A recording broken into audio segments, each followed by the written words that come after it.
Welcome along to the latest edition of Shootout, brought to you by the all-new Nissan Rogue, redesigned, redefined.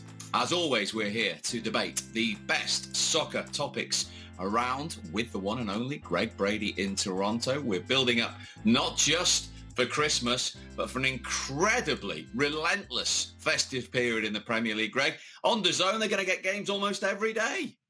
Yeah, that's a good feeling. That's a good feeling to know it's there, middle of the afternoon, some early morning affairs on the weekend as well, and then circle back around to Champions League, obviously. Long way away for that, but January transfer window, and a lot of managers are weighing these next few weeks very seriously to think about whether they're competitors or not. So all to play for. We don't have a 2-team race. We don't have a 3-team race. Feels like we've got a 5 or 6-team race in the Premier League. So it's great days ahead for sure. It certainly is. It's really exciting in the Premier League, and Christmas, of course, can often change things. So we are asking on Shootout, are Manchester United the biggest current one-man team in the Premier League? What do you think, Greg?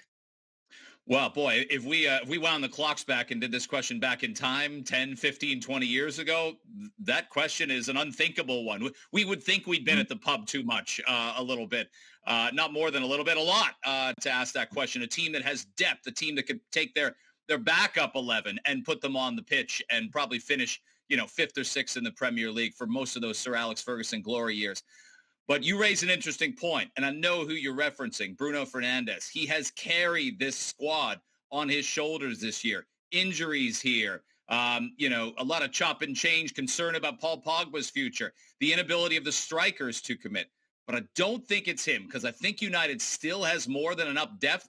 We talk about them every week as being contenders here for this, contenders here for that. There's certainly, you can't take a weekend off against them. So I don't think as great a start as Bruno Fernandes has had in this season, I don't think it's Man United. I've got a couple other candidates. What do you say? Okay. Well, I do. I think because of the size of Manchester United, and you make a great point, over the years, they had 2 players consistently at a high standard for each position. And they're miles away from it at the moment. And Bruno Fernandes, he has surprised me. I knew he was a talent. I hadn't seen an awful lot of him. I'd seen snippets.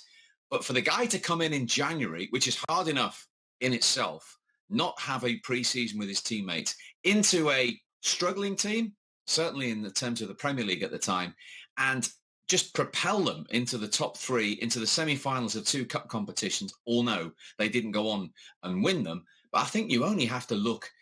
He played every game. He started every game. His influence was absolutely immense, Greg.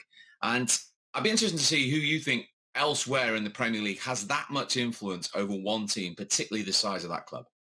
Yeah, I got a couple names. One has to be Crystal Palace's Wilfried Zaha. This is a very, very late bloomer right now in terms of scoring goals. He's never scored more than 10 in a season, but he's having an instantaneous impact. I know Palace has other scores, but Zaha, it kind of all funnels through him. We're not talking about him as an elite striker, but as Palace goes, so does he, and vice versa. So I'd look at him. Obviously, Dominic Calvert-Lewin. Everything is funneling through him at Everton. If anything, Ancelotti probably has to look and get him, a wingman, if you will, to help the scoring at Everton. They've got a good club. They really made some good improvements in the offseason, and Ancelotti's bringing a real professionalism to them. So I look at either of those. I just think Man United's too deep. And Steve, we're waiting on Marcus Rashford. We're waiting on Martial. We're waiting on Greenwood even, who probably has, if anything, disappointed for all our talk in the summer about, him ascending and taking that next step. I think there have been a few times when Mason Greenwood, he hasn't looked like a Wayne Rooney in waiting or a Michael Owen in waiting. It's looked a little too big for him at times. Some of that might be the Man United dysfunction. But if I told you, Steve, Cavani was going to come in, we debated him several weeks ago. If I told you Cavani was going to come in and in the Premier League outscore Rashford, outscore Martial, outscore Mason Greenwood, we wouldn't have believed it. We thought he was depth, maybe for those midweek matches. He's been an important player in the Premier League, and Solskjaer has to keep utilizing him. And that's the problem. That absolutely is the problem. And that's why I think without Bruno Fernandes, Manchester United are such a different team. Wilfried Zaha, I will say, you're right. On another level in terms of expectation, of course, Crystal Palace and Manchester United, but he carries them. They're a completely different team without them. I think they've only ever won 2 Premier League games without Wilfried Zaha in the team. It was becoming a bit of a psychological block. But I think you just have to go to West Ham United, Manchester United. And that was a huge week for Ole Gunnar Solskjaer. So he rested 5 players at West Ham because he had that huge Champions League game, of course, in Germany against Leipzig. And one of those first 5 players, and unbelievably, Greg, in the Premier League since he signed in January, that was the first time Bruno Fernandes had not started a league game. That, to me, tells you everything. And what tells you even more is the way Manchester United played in the first half without him. Should have been 3, maybe 4 goals down. What did Solskjaer have to do? The last thing he wanted to do, bring Bruno Fernandes on in the second half. He got Paul Pogba playing, who'd been non-existent, and Manchester United, a little bit fortuitously because of the decision, but United won the game. And Bruno Fernandes came on at halftime. The rest of the team looked around, lifted their shoulders, puffed out their cheeks, and it was a different vibe. I mean, even I've heard comparisons, and they're getting a little carried away, to the influence of Eric Cantona.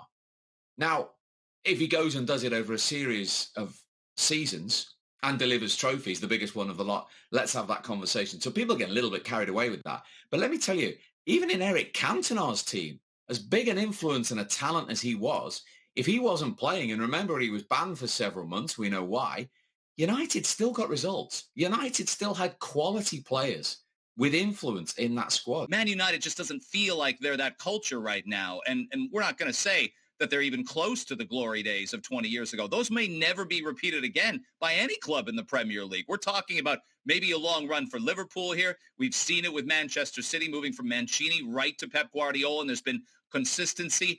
But a lot of that is spending dollars, and a lot of that is sometimes chasing bad dollars after good. The idea that anybody can be Man United again, it's a tough task to live up to. But if Bruno Fernandes is your starting piece, if he's your beginning chip, you can certainly build around him. He's been amazing. It's a great question going into 2021 as to whether Man United can ascend. They don't have the Champions League to worry about anymore.